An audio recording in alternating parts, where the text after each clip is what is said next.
Torres Ray gives a two-man knock, and Scout makes it look so sick. That's the X for EDG. Now Q-Tag is going to be good to stay this there. Looking for the ulti, and there it is, Hanabi. Going to grab himself first blood. Their spike comes down, he slashes out of the pit. No one is safe at Worlds 2018. Even though we're 0-2, I still feel pretty confident with my team. I think that we have a really good chance of getting out of groups. You know, every team can still be basically first in their group. I don't feel like any team is like superior towards anyone else. Việc thi đấu với một đội Hàn Quốc tại đất Hàn thì em cảm thấy thì khá áp lực. Nhưng mà em sẽ cố gắng tạo ra một cái gì đó bất ngờ. Xayah still alive, Big Koro is just forcing out the DPS as Bamboo Buffalo take down G2. 7-0 for a region. Do the LPL teams just know how to play League of Legends better than anyone else? Did they figure it out? 한국 팀들이 지금 성적이 굉장히 안 좋은데 저희 팀만 이제 잘 나오다 보니까 한국 분들이 이제 막 믿을 건 KT밖에 없다 막 이런 얘기도 해주시고 하니까 조금 더 부담이 되는 것 같아요. Aatrox diving back in, but Yukon nabs the double and KT collapsed beautifully. This is why everyone is terrified of KT. 现在 LPL 还没有输过嘛？我觉得这说明就是 LPL 来了3支队伍就变强了嘛，然后 LPL 整个赛区也是我觉得是很强的。EDG versus KT, the undefeated LPL versus the undefeated LCK team. Does the LPL suffer their first loss tomorrow?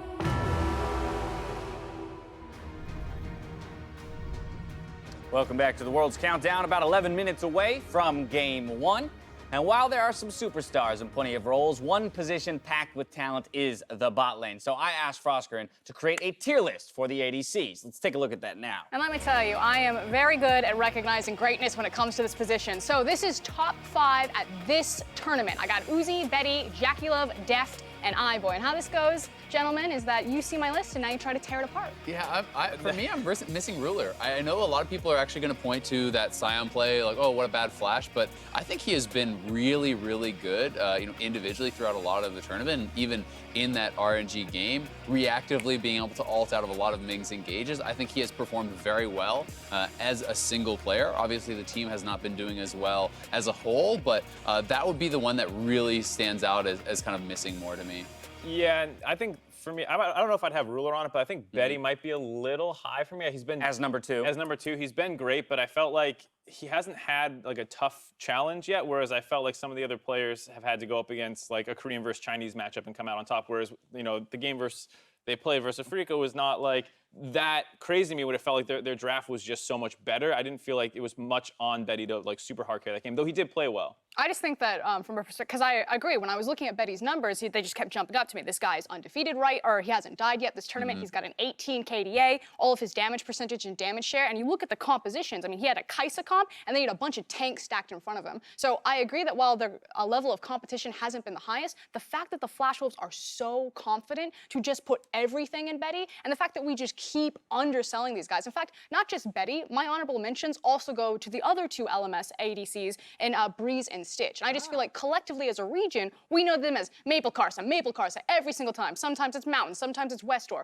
No one ever talks about the ADCs. On and NL are dead. These guys now reign supreme. They're dead. Their numbers are great.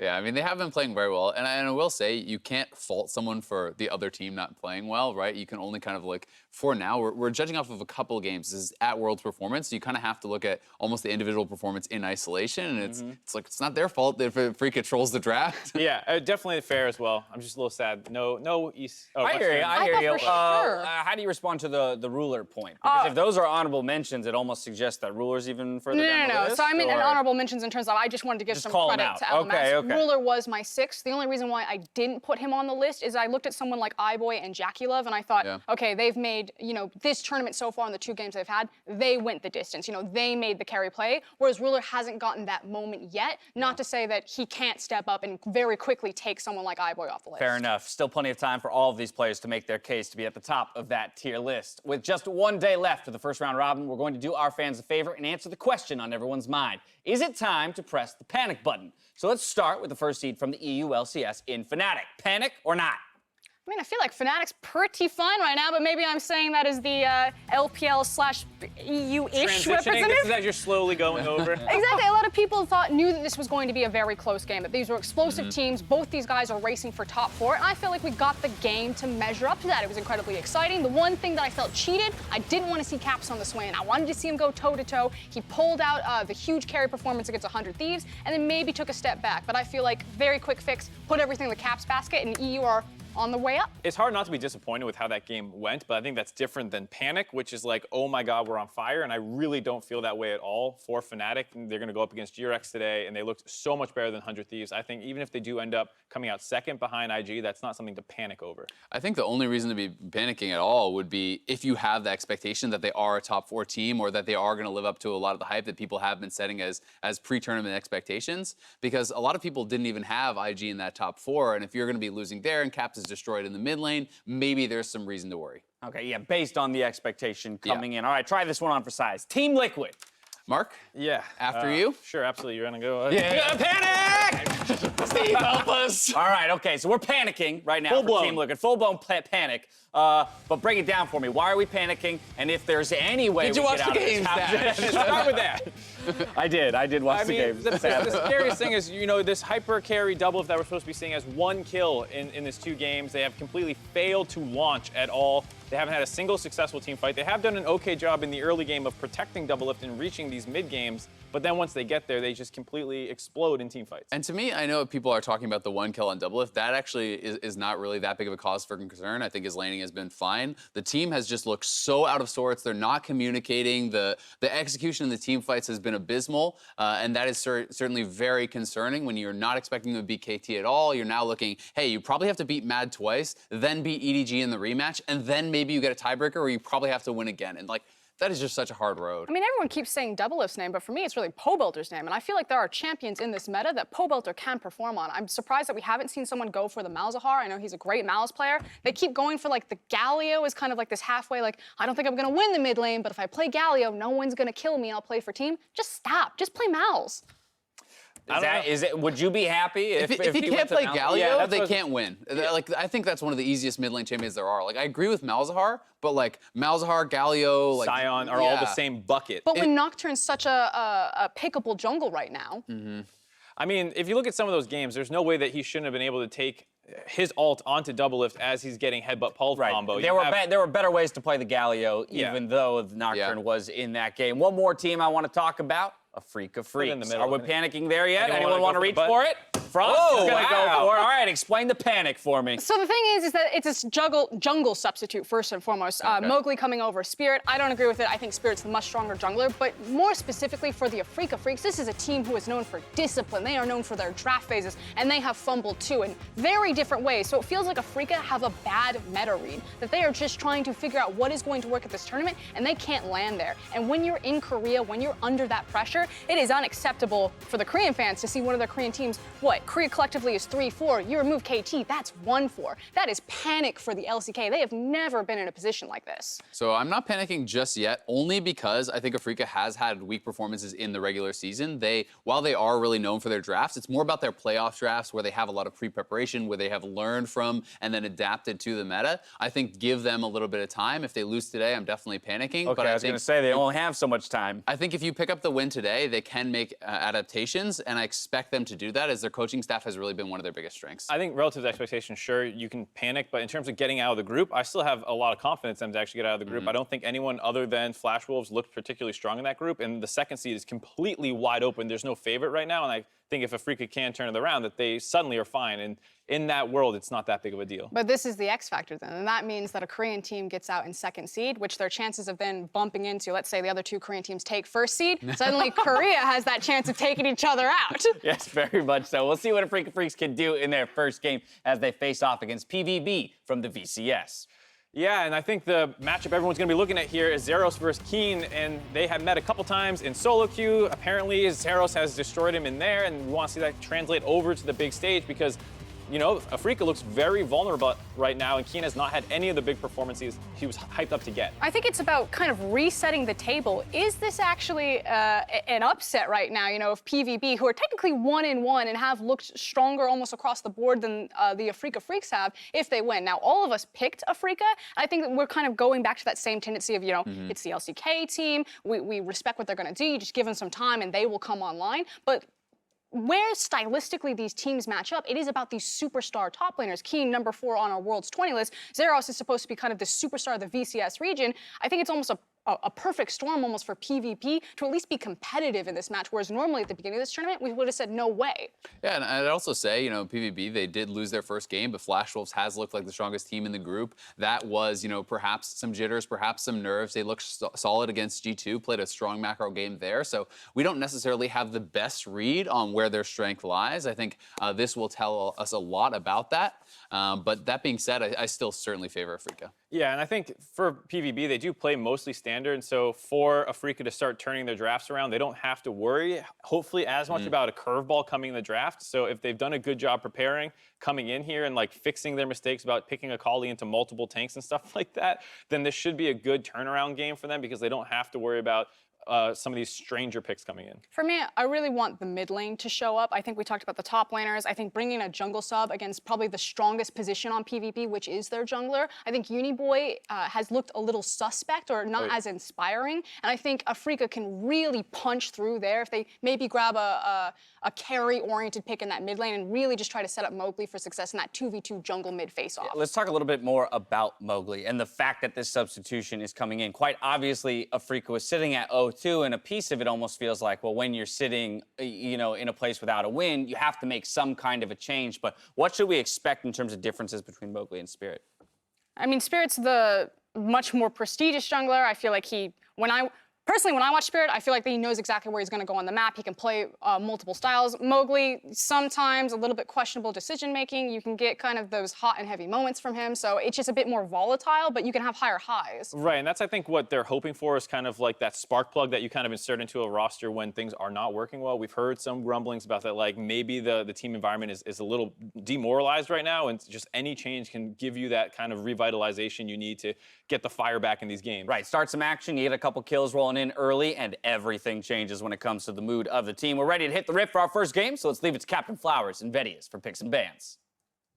Thank you very much, Dash. I'm Clayton Captain Flowers Reigns, and with Mowgli starting today, I told my producers it was a bare necessity that I cast alongside Andrew Vedius Day himself. Did you really ask for that? Is that what you asked for? It was a specific request, sir. A very specific request. A bare necessity. Here for day number 4. It's going to be a good day. In the jungle for Afrika Freaks. Definitely one that we'll be keeping our eyes on throughout this first game. There's a lot of interesting stories, especially with Afrika having their underperformances so far in Group A. PvP actually picking up their first win up against G2 means that this group is still very close, very competitive, and the way in which PvP won their game gives us a little bit of hope that they can really match up against the Korean squad. I mean, that's what the desk was talking about, right? Coming into this tournament, you would look at this matchup, a team like Afrika Freaks going up against Fung Fu Buffalo, you would have said, come on, Afrika Freaks, like you're expecting the Korean team to take this one pretty handedly, but with the performances we've seen from both of the squads so far, I think it could go either way, and I think that top lane matchup is going to be a lot of fun to watch this time around with Keen versus Zeros up there,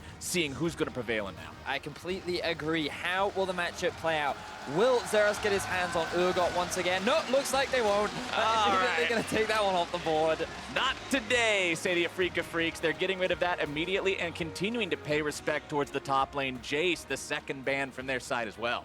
Yeah, and as you rightly said, it is a respect ban towards Zeros. We've actually seen it banned 100% against this man. Just goes to show how talented he is within the VCS and how much respect the international teams do show towards him. For the time being, we've often seen a lot of Tahm Kench bans thrown towards Fung Fu Buffalo as well, to try and take that away from Pallet, who has shown to be much more of a defensive support, the guy that provides more of appeal for Big Koro in these big team fights. And you kind of look at Meliodas to be the big playmaker when it comes to engages.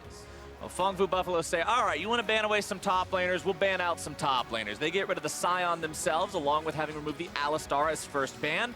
Afrika decide they're going to take out the Xayah as their final ban here in the first phase. One more to go from Fongvu before we head back to Afreeca for that first pick. You would expect the Aatrox to come through, given that both the Urgot and Aatrox are the most powerful top laners in the current meta. Does leave a couple of things open. Gragas has been high priority with the Xayah taken off the board. Varus raises in priority as well. And Afreeca Freaks are saying, you know what, we want to guarantee as a strong 2 versus 2. Big Koro was a guy that really stepped up in their game versus G2. And Afreeca Freaks want to try and deny him as much power and playmaking as possible.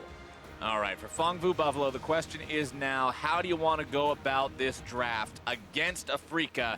They're going to go with the Camille locked in there for themselves. This is a flex pick. Remember, you can take Camille a couple different places, so not guaranteed to be piloted by Zeros this time around, but we will see. Yeah, they're probably going to want to save it. That flexibility power is extremely valuable, especially given that they can also give Null the counter pick in the middle lane, given that they are on red side. And we talked a little bit about the Gragas, and we talked about how it can be very instrumental in setting up plays as one of the more preferred junglers in the current meta. And even though they hovered it, they actually decided to move away from it, which does surprise me because when you look at Mowgli as a player, he didn't play that many games during the regular season for Afreeca Freaks, but his primary champions were things like the Zac and the Gragas, 2 big playmakers and really engaged tank or frontliners that really set up his team to start these late game fights. Well, the Rakan locked in for Fongvu Buffalo. This support has seen a lot of plays so far over the first 3 days at Worlds. The most played support at 11 picks. Alistar is that number 2 at 7, so still a little ways behind him. Afreeca going to lock themselves in that Tahm Kench. Needs some saving power there for the Varus that lacks that innate mobility and ability to escape when the threats find their way onto him. And Afreeca thinking about the Irelia. This pick has seen a lot of success so far. I believe still sporting a 100% win rate over the first 3 days. We'll see if Afreeca can keep that number strong and find their first win with it here today. Yeah, that's certainly the case, and it will be in the hands 90%. of Kuro. Damn. 90%. So close, Flowers. 9 out of 10. We've seen that Irelia come out on top, but still, that kind of implies it's a strong champion in the current meta, Flowers. You would think. You would think that a number like 90% win rate would insinuate there's some strength there, but Fongvu Buffalo is going to respond, pick themselves up the Galio. And look at the comp that Fongvu currently have for themselves. Camille, Galio, Rakan. That is a lot of damage, a lot of lockdown, and a lot of team fighting prowess. They just need a little bit more damage, arguably. I mean, you do have decent damage with the Camille, of course, but what AD carry will they look to bring out? Will they go for more of the hyper carry? Will they look for something with a little bit more of a mid-game spike? So many options still available for them. Ezreal was a big pick that they often preferred during the regular season. There's also a lot of Mordekaiser games in the back pocket of Big Koro. We shall have to wait and see as we move into the second phase. Also, with that Galio picked up by Fongvu, I mean, there was an interview that Ovely did with, I believe it was Jensen, in the past couple of days where he talked about, yeah, picking Galio, you really want a champ that functions as a Galio delivery system for the team fights, and Rakan and Camille just excellent at making sure that Galio has someone to make that heroic entrance with. As Taliyah and Kai'Sa are banned away. Kai'Sa, we've seen so much of this champion, and Taliyah hasn't exactly been absent from the game so far at Worlds either, but neither one of them gets to make an appearance here as the Vel'Koz ban comes out from Fongvu Buffalo, respecting that potential pick from Afreeca. Exactly that. They believe that Taliyah and the Vel'Koz could still be played in the mid lane by Kuro. The Irelia, we already saw it get moved up to the top lane for Smeb yesterday in his game with KT, and so just playing the field, being careful, because remember, this Camille could still go in the top lane. We don't really know what the jungle pick is for Fongvu Buffalo, and with the Galio pick, they can now lock in their AD carry and keep that flexibility option available to them. And I like seeing that kind of creativity in drafts. Always keep your opponents guessing all the way through as much as you can. Ezreal locked in for Fongvu. We talked a little bit about it earlier on. This is a big comfort pick for Big Koro, something that he played a lot of during the regular season of the VCS. And it's just something that when you're going up against Varus, Tahm Kench, it is a very strong duo lane. So they're just going to go for something safe, but has a very strong mid-game spike. Things like the Trinity Force, things like the Marimune. Once those things are completed, then you can actually look to fight with the Camille, with the Galio. And while they're all diving into the front line, Ezreal can self-peel for himself and just be that reliable damage dealer in the back line. Ezreal's one of those champions that you always wonder a little bit about coming from the NALCS. This champion was on a horrific loss streak in North America earlier on this split. I believe it was like 13 games in a row or something absolutely absurd. It seemed to be a pick that you would choose to lose lane less. Of course, if you can play the champion in a successful way, you can definitely hit those mid-game points of extreme safety and allow your team, especially your support, to roam around and open up those opportunities elsewhere. We'll see if that's the strategy that finds the victory for Fongfu here, as Afreeca are going to pick up the Olaf and the Swain for themselves. So Afreeca also going for the flexibility option. Aurelia and Swain can both be put in mid or top, and it's all going to depend on what Fongfu decide to lock in as their final champion of choice. Turns out that Zeros will be on the carry. We should see a carry in Keen's hands as well. And that top lane matchup that we were so excited for, Flowers, is going to be a big part of how this game plays out. I would not have it any other way. This is like the two sides of the coin when it comes to a hyped up top lane matchup. You can go into it thinking, oh man, we're gonna get carry versus carry. We're gonna see some top lane, some split pushing, some 1v1s, and you have Sion versus Ornn. It's like, boy, I hope you like wet noodle fights, because we're gonna have a lot of them, but not today. Not today. Camille versus Irelia should be an exciting matchup between these two. Kindred and Olaf in the jungle are going to be running around there. We'll see how these two decide to get involved. We know both of them can make some very big plays, helping those lanes out, getting people going. And I'm specifically going to be looking at how well that Kindred is able to maintain the marks as the game goes on. Yeah, and we talked about a little bit more damage potentially, or maybe an extra tank, but PvP just going straight towards the damage option, the Rakan and the Galio acting as that primary front line. And, you know, we talked about, like, synergies and combos and how the compositions kind of work together. Camille engage followed up with the Rakan engage. You have a Galio ulti on top of that. Ezreal ulti kind of synergized with that as well. But if things go sour, Kindred ulti to save those targets should you need that reset, should you not get the initial engage that you want, or maybe you find a pick, you just throw it down and then you're able to turn things back in your favor. But it will rely on them getting kind of an early lead. They need that pressure in lanes, and with the wave clear that Galio has combined with the early laning prowess that a Camille should have against an Aurelia, I'm hoping to see Meliodas try and get into the face of Mowgli, try and apply that pressure and put something on towards the sub-jungler here for Afreeca Freecs, who's now having his debut at Worlds. And it is a moment of truth for this team here as well. If you drop this game, that means finishing the first round robin in the group stage winless for the second seed from Korea, which would defy the expectations of almost everyone out there who did their pick'em sober, which is a very shocking thing to see from a team that you would expect a greater performance from. They want to find the win here, go 1-2 at the end of that first round robin. It sets you up to be in an okay spot heading into the second round robin. Whereas for Fongfu Buffalo, man, a win here, you're 2-1. You're feeling good about that. And you certainly are. And remember, all the fans from the VCS were saying that this team is expected to be better than the Gigabyte Marines. They don't go for those crazy picks or those crazy strategies. There's no lane swaps. There's no level 6 Nocturne into the bot lane. It's just standard. We have good players. We can play the map. We can play with an advantage if we're able to get it in. They demonstrated that versus G2. G2, yes, they made a couple of mistakes, but it was PvP who punished those mistakes and then turned it into bigger and bigger advantages. And those advantages in the game against G2 began at minute 9. This wasn't something that took an entire game to build up and then even longer to finish out. The game itself only lasted 34 minutes. And for 25 of those, it was just the Fongfu Buffalo show. Yeah, and a lot of it came off the back of Big Cora as well, who's ready to have a solid performance, but will he be able to do the same here today with PvB? For Afreeca Freecs, when you kind of look at their year, you know, you talked about them being currently 0-2 on the score line. The fact that this has been their most successful year overall, going back to the AD carry that we were just talking about, Big Cora, yes, he was a big reason why they were able to perform so well yesterday. Look at his KDA, look at his kill participation. This guy had some insane numbers. Those numbers are incredible. You can see there, 1 death, 10 kills, part of almost 90% of the kills overall that his team found, as well as putting out over 700 damage per minute. Big Cora got player of the game in that match against G2 for the exact reasons I just got done explaining, and they'll be looking to put on a similar performance here today. But like you were talking about the Afreeca Freecs, this is a team that was almost perpetually stuck in 5th in the LCK, never seemed to break through that. And then this season, they seem to have turned it on, found what it was that they were lacking earlier, as now Kuro's going to find himself taking some early damage from Meliodas here at level 2.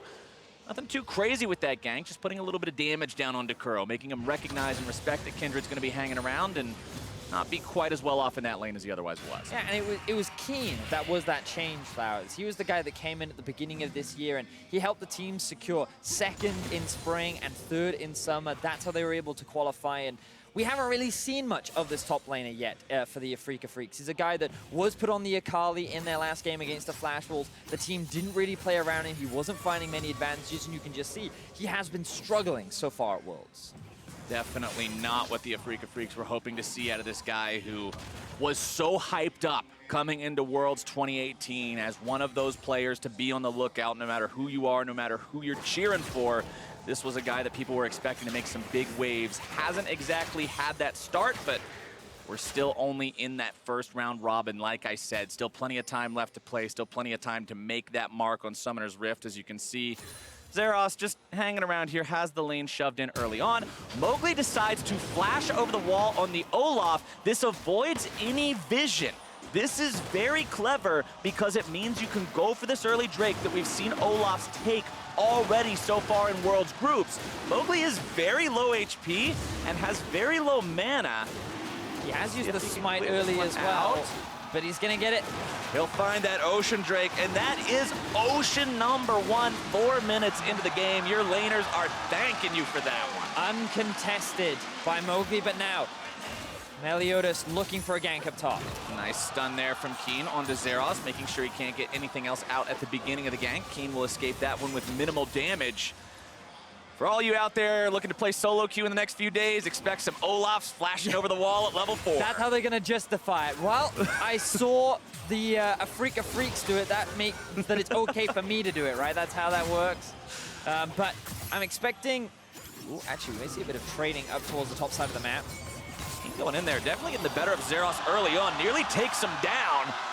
Would have needed, I believe, 2 more auto attacks to get it, so doesn't want to flash forward and risk blowing the summoner spell to not find the kill, but good job there from Keen. Yeah, Keen just going to be happy with the pressure that he generates, but typically in this early laning phase, Aurelia has been considered not the strongest laner, but in that situation, Keen had a huge minion wave right behind him, and he had that slight level advantage going in his favor as well. So he could look to just dive onto Zeros, who was forced to retreat, and that's how he was able to get such a favorable trade in his favor. So good to see that from Keen. More of what we were kind of expecting. Hopefully we see these trades continue throughout the laning phase. Silver lining for Zeros. Even though Keen got the better of him there, Keen did go back with slightly under enough gold to purchase the full Tiamat, so he won't have the extra wave clear potential here early on. Won't have the active on that item just yet either. As bottom side, you can see Kramer and Tucson pushing up against Big Koro and Pallet. And like you said about the Ezreal pick, this is something that you pick to stay safe. You're not picking Ezreal to say, all right, we're going to flex on him in the lane, we're going to make big things happen. You hang back, you farm up, you facilitate the ability of your support to roam around. And we're going to see a ward there in the Afreeca Freecs jungle from the side of PvB, keeping an eye on Mowgli as he moves his way around. Yeah, and we talked a lot about how PvB's kind of play style and win condition with this composition is they have really solid team fighting, especially around the mid game. Trinity Force for Zeros, Trinity Force for Ezreal. Ideally, you want one item on the Galio, but all you really need is his ultimate. The moment these guys complete their first item, they can start looking for fights. Whereas for Afreeca Freecs, they have a little bit more scaling in their back pocket. You're kind of waiting for, obviously, the Trinity Force from the Aurelia as well, but once she gets that extra bit of wave clear with the Tiamat, that's extremely valuable. You also want the 2 items on the Swain, things like the Zhonya's, things like the Rod of Ages. And for Varus, the Blade of the Ruin King is kind of what you expect to be his first item, which is a solid spike, but not the strongest mid-game spike. So they do have early pressure with the Olaf, but they're waiting a little bit longer than that. They don't want to be baited into these mid-game fights, and that's going to be the big point for Afreeca. How well can they manage PvB and their willingness to try and force these mid-game fights around the 20-minute mark? Well, PvB feels strong enough right now to steal away the blue buff now, as the second round of those buffs will be spawning. Meliodas manages to grab that one for himself, get back into the Rift Herald pit, jump over the wall, and he is safe. Good steal there. I want to just give you some very quick anime knowledge here, Captain Flowers. Oh boy. Because Meliodas is... Obviously, I hope you're watching. Meliodas is the actual name of the Sin of Wrath in an anime, and I feel like that with that knowledge, you can use that to make a fantastic call in this game. I will Sin try. of Wrath, remember that. The Sin of Wrath. All right, top side, though, is going to be Zeros looking to make the play on Keen. Heroic entrance coming in now as well from Null. The backup is there, and the first blood goes over to Fong Fu Buffalo. It is going to be returned, though. 1-for-1 so far. Null getting himself back into Lamb's respite in time. The damage still continuing to flow through. He's trying to get away, but he will not. The double kill goes over to Kuro. Looking to clean up that jungler now as well. Flash away will keep him safe, but the fight still goes the way of Afreeca. Exactly that, Captain Flowers. Things were looking pretty good initially for PvP. They tried to use the Galio very early on. He has his ultimate available, and immediately they go towards the top side of the map. They want to play towards their top lane carry. They want to get this Camille ahead, but the response from Afreeca Freaks was instantaneous. The teleport comes out from Kuro. Mowgli is there to offer support, and with the Olaf, with the amount of early game damage that he provides, he was the crucial factor in swinging that fight in their favor. Well done there by Afreeca responding to that one. Sure, you lose your top laner, but he still got assist credit for both of the kills, so he's not falling too far behind. You're still going to be pulling out to a very slight gold lead here as Kuro finds a decent little bit of damage there onto Zeros, who just wants to hang around, get this wave pushed out, get this lane pushed up, get himself back to base. Let's take another look at the fight here, top side. So Zeros actually flashes in to land his ultimate, or land the stun into the ultimate, and then the Galio ulti comes in instantly, but you'll also note how quickly the teleport comes through for the Swain. Keen does his best to buy so much time, flashing away from the taunt and just using the mobility of his Q to dash in and out of range of Zeros. And that allowed Kuro and Mowgli to both arrive and swing this fight in their favor, because Olaf just has so much more damage than the Kindred does this early on into the game. Olaf is such an early game monster, not just in the ability to take the Drakes, but just getting into any of those fights. You know the champion can bring the pain. As bottom side, not going to do anything with the Kindred there. We actually saw Zeros come towards the bot side as well, and given that he just lost his life and doesn't have teleport, this is going to give a whole wave of gold and experience over to Keen, and nothing is going to be gained off the back of it. Real questionable decision-making there from the side of PvP. I wonder if they were just trying to force something on the bot side, maybe answer to some kind of early play. I'm not entirely sure, but definitely a big favorable advantage gained for Keen. Zeros now enjoying the fun game of being behind a level compared to your top lane opponent and just having to observe his farming as you wait for the creeps to be close enough. Stun comes down. Keen finds that one, but doesn't want to go any further on it just yet. Mowgli making his way towards the top side of the map here yet again. We'll actually see junglers from both sides with the same plan here. Vedius, it's going to get bloody pretty quick, I think. Keen wanting to start this one off. Stun's going to be found. Keen in some trouble, absorbing all the damage here first. Disarm goes through. Melodius has able to find himself the kill onto Keen now as he tries to get himself away, but the follow-up is there, and the double kill comes in from Mowgli. And again, it's Mowgli who's the key factor in turning these fights in favor of Afreeca. Every time it is PvP trying to play around the top side of the map, they're trying their hardest to get Zeros ahead. And if that was just a 2v1, it would have been an excellent gank, heavily in their favor. But the arrival of the Olaf, his early game damage, swings the fight in favor of Afreeca, while they're also winning on the bot side of the map. And so far, this early game is going heavily in the favor of the Afreeca Freaks. Fong Fu Buffalo tries to make the things happen, and yeah, they found their man both times, but then both times, Afreeca strikes back hard. Exactly, and we can see here, Keen, he knows he has his jungler behind him, he thinks he's pretty safe. There's Meliodas, and he's immediately more than enough ready to get this damage down and hook the Olaf once again. We see how much damage he has in the early game. He's just sitting in the healing, knowing that the moment you come out of this, I'll find myself an easy kill, and that's exactly what he does. So, multiple ganks that have now been turned around in Afreeca's favor, all coming off the back of Mowgli's arrival to the team. Meliodas in the bottom lane from Fong Fu Buffalo starting up the Infernal Drake now, but the Afreeca Freaks using the teleport. They want to come in and stop this one, and it looks like they'll maintain control over the Drake. TY for Leash. They picked that one up for themselves. That's Elemental Drake number 2 going their way. And Keen, he used his teleport into the Drake pit to help secure that second Drake of the game. Zeros will be able to TP up towards the top side and get a bit of farm back in his pocket, but everything looking good for Afreeca. And Flowers, I had a great stat coming into this matchup where, on average, at Worlds group stage, you will expect to see around 21 kills in a game. So far at Worlds, Afreeca had only found 5 kills total. 30, 80% there. Exactly. 12 minutes into the game, they've already found themselves 4 kills. They've been really reactive in terms of early game playmaking, and also they drafted a strong bottom lane that's doing fantastically so far. 30 CS up in favor of Kramer. They've secured the first tower of the game. This is more of the Afreeca Freaks that many of the fans wanted to see and were expecting at the World Championship.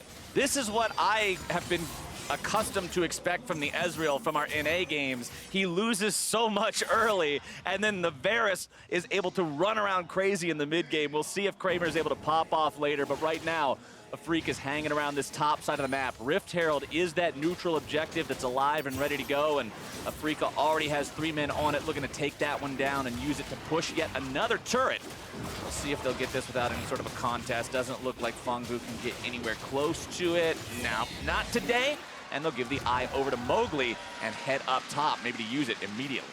So this is what you do once you have secured the first tower. You already know that your bot lane is very strong. The first item has already been completed. You're sitting on a pretty healthy gold advantage. You just want to keep up the pressure for as long as you can. So while they may lose the bot tower, it's still in favor of Afreeca because this trade is still a tower up in their back pocket along with the Rift Herald as you identified. And if they take that mid tower down, it becomes a lot harder for PvB to use the Galio ulti to move to side lanes, try and force fights. And you can see their early investment went entirely into the top side.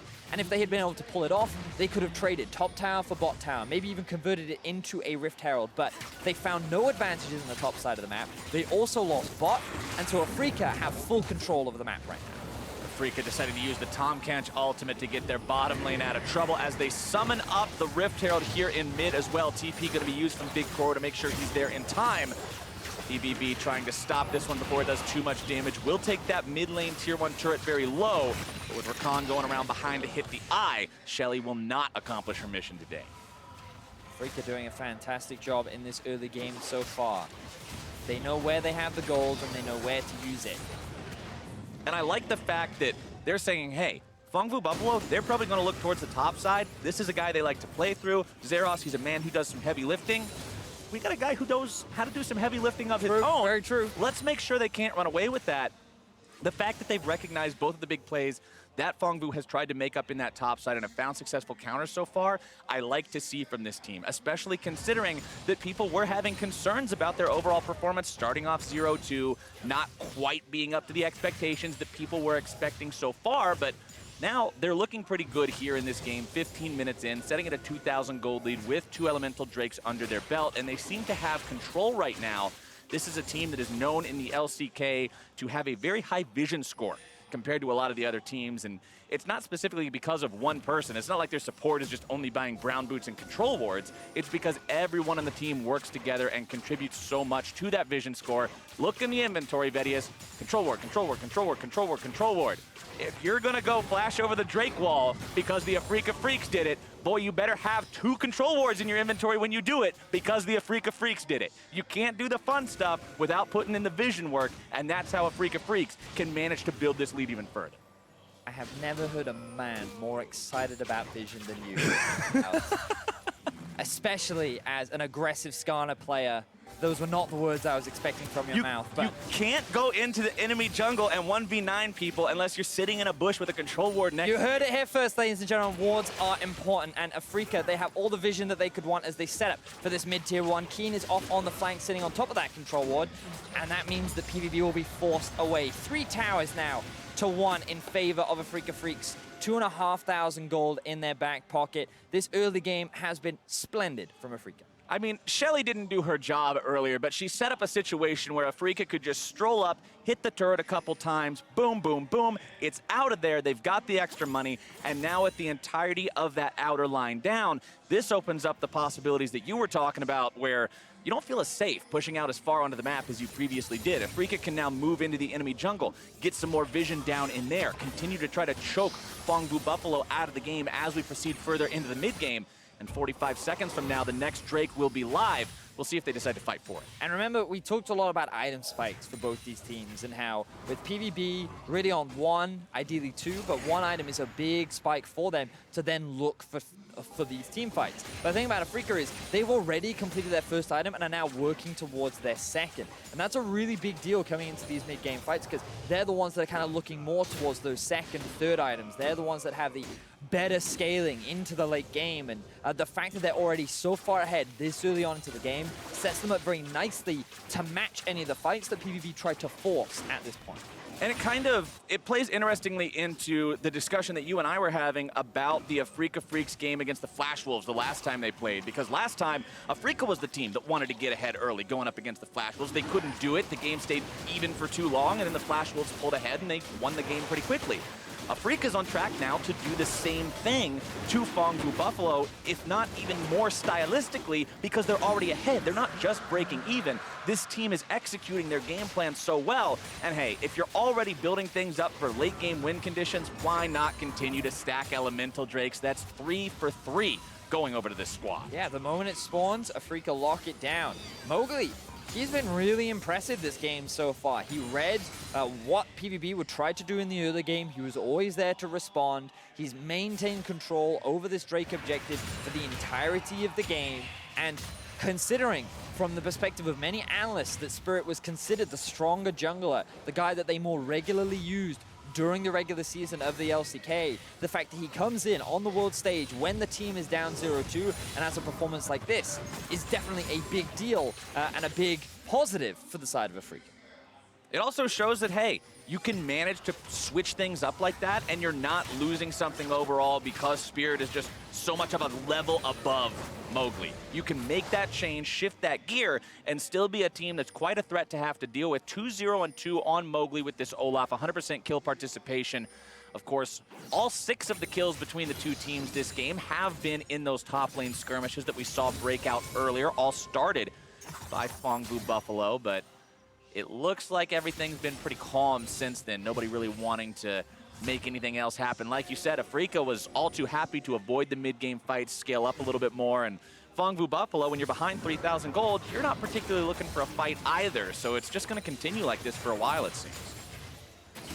Afreeca do have pressure pretty much all across the map, and right now they're just playing the patient game. They know that they have pretty much winning lanes all across the board at this point. They know that PvP are a little more afraid to try and force a play because they just don't have the vision on the map. They can't see where Afreeca are and whether or not they could go for a safe play. And Afreeca are just slowly working towards those second items, which a lot have actually now come through. Rageblade is done for Kramer. Kuro has his Zhonya's fully completed, primed and ready to go. And they won't force Baron right now, but you'll see that become a much bigger objective, making sure that it's in constant darkness.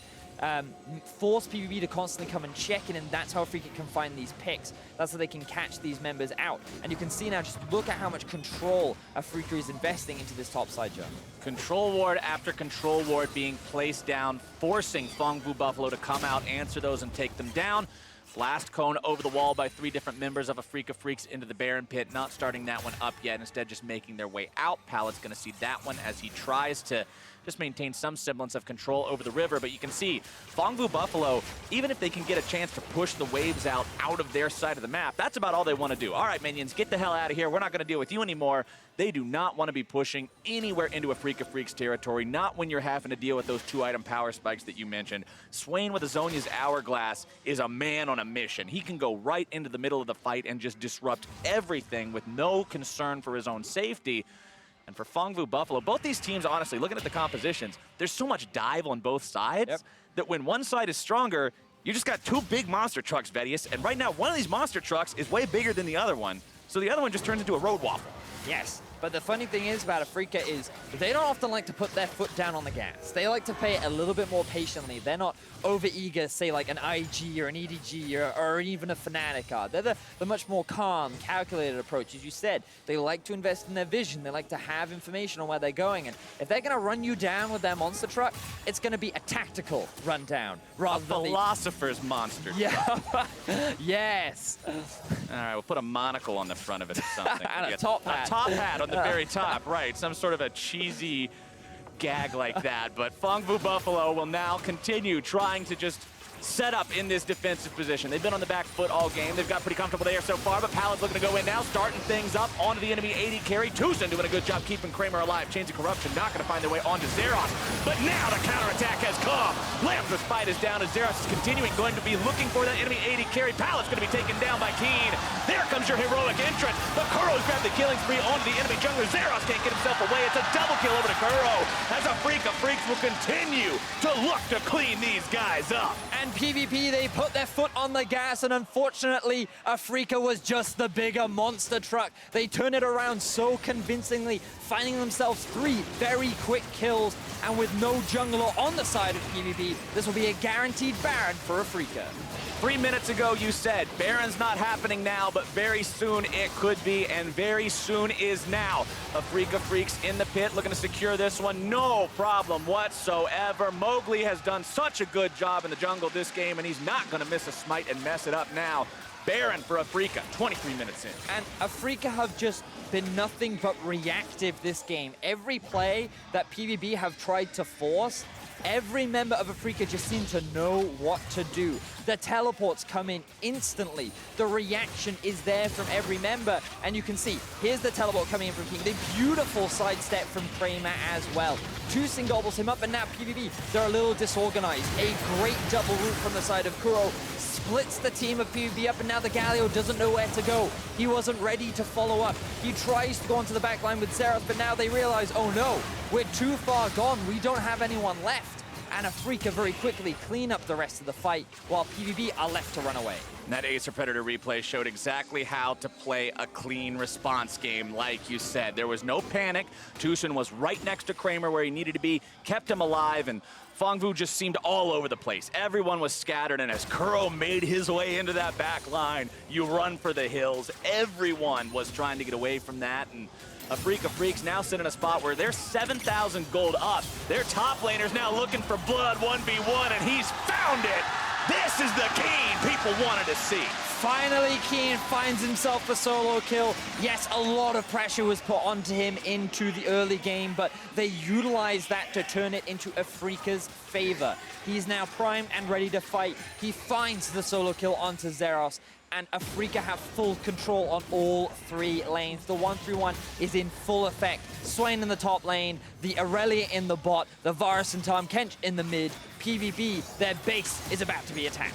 Here we go, Afrika Freaks. No intention of stopping anytime soon. Still 10 seconds left before Zeros comes back alive, as Kuro is going to take down the tier 2 in the top lane. That was the last tier 2 standing.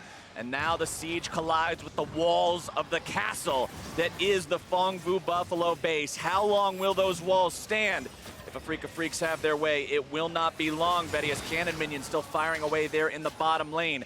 Topside, Kuro is continuing to crash into that tier 3 turret as well, while mid lane, the same kind of work is going to be done by Kramer and Tucson as mid falls first, top falls second, bot still standing, but ever so barely. Fongvu Buffalo, it's looking pretty grim for these guys right now. They want it, the 5v5. They can't find it though because Afrika is just dividing the map up. PvP don't know who to engage upon because the moment they do, they're gonna lose something else from the map. But right now, Flowers, they are losing everything. And as you see these health bars from PvP players move to each different lane, the other lane's inhibitors fall. Heroic entrance into the bottom lane, looking to stop Afrika right here, but it doesn't look like they'll be able to do it. Into the back line goes Pallet, likely gonna be shut down here. Kramer grabbing that kill first as Null's gonna fall second. It's Zeros in the back, gonna be taken down by Kuro, who finds that explosion and a double kill for himself.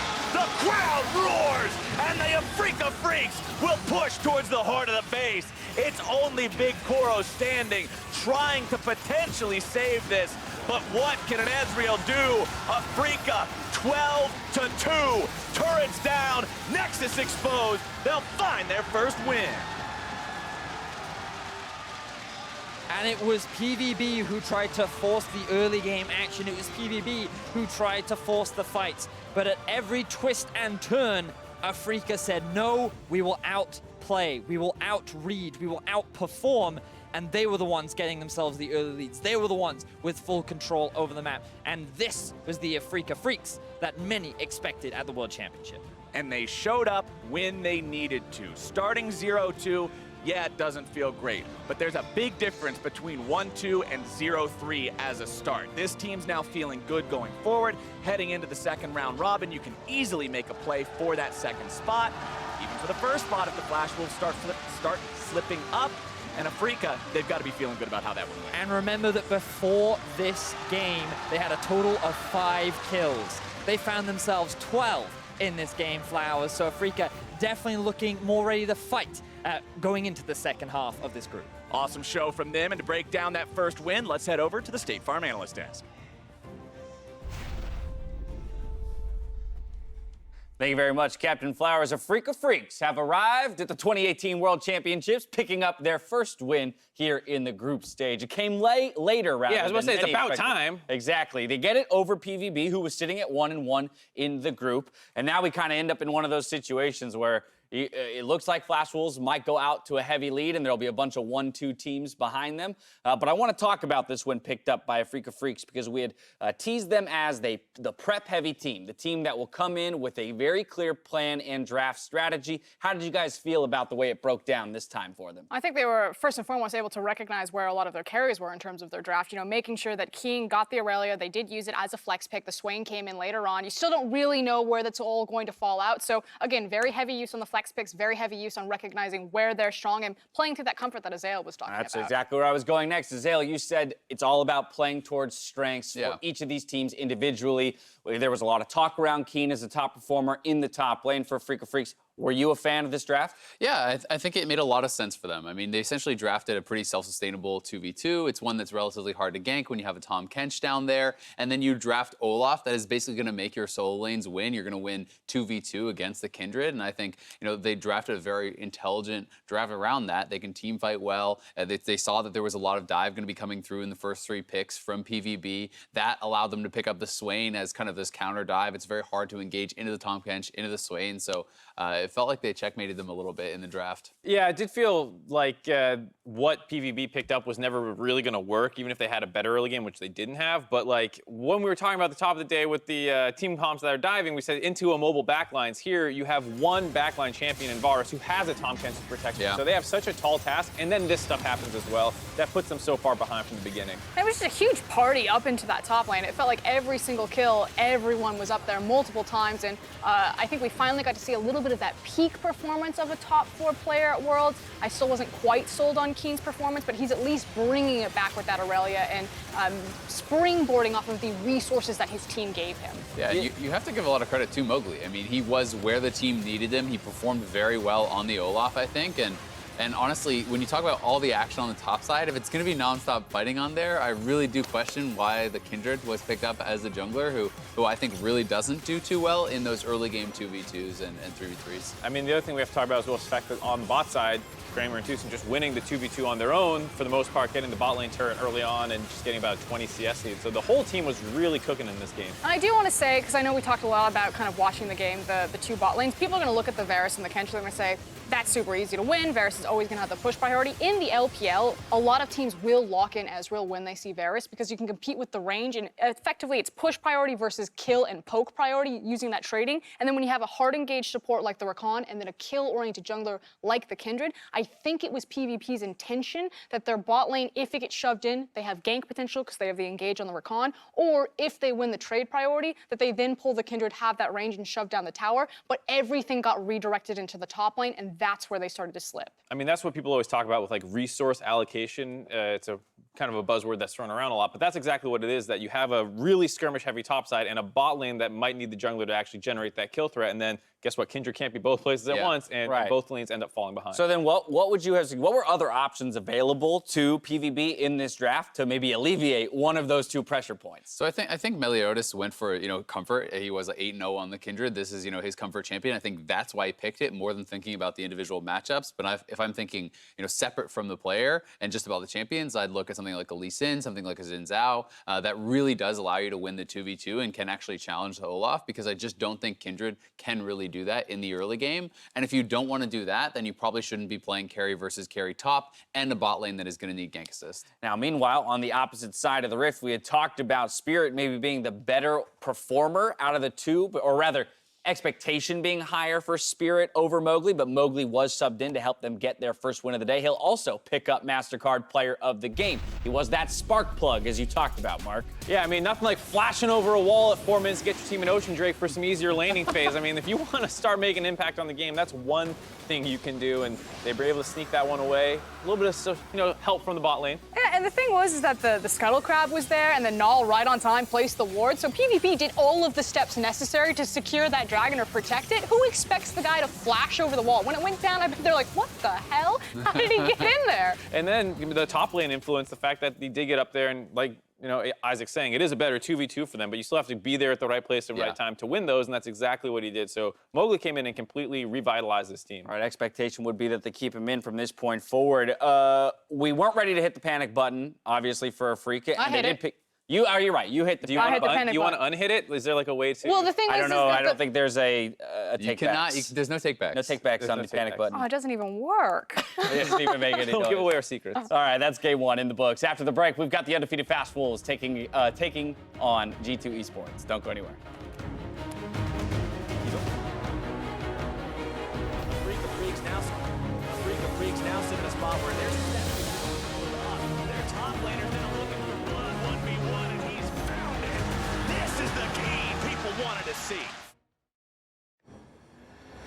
The synergy of brute strength, born of elite core power, to thrive under pressure in the most hostile conditions, and built to overclock. Prepare for combat. Go forth and conquer.